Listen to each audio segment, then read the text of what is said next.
AP CM Chandrababu Naidu Tirumala స్వామి వారిని దర్శించుకున్నారు.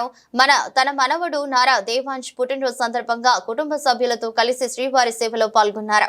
ఆయనతో పాటు అర్ధాంగి నారా భువనేశ్వరి, కుమారుడు రాష్ట్ర మంత్రి నారా లోకేష్, కోడలు బ్రాహ్మిణి, మనవడు దేవాంశ్ ఉన్నారు.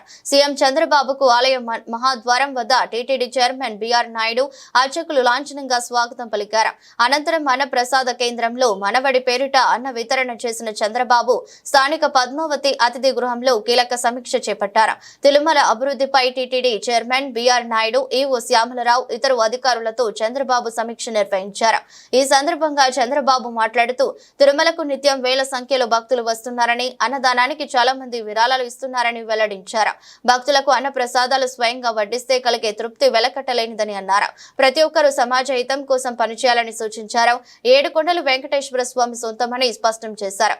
ఏడుకొండల్లో ఎలాంటి అపవిత్ర కార్యక్రమాలు జరగరాదని అన్నారు. ఇంకొక పక్కన ఇప్పటికే చాలా వరకు చేశాం.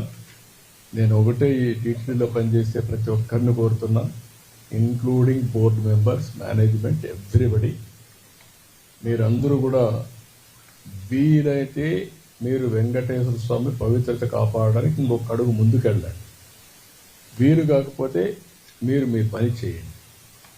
కానీ అపచారం జరిగే పరిస్థితి కానీ, అపవిత్రం చేసే పరిస్థితి కానీ, మీ వ్యక్తిగత ప్రయోజనాలు చేసుకోవడం కానీ ఇక్కడ జరగకూడదని చాలా స్పష్టంగా చెప్పాను.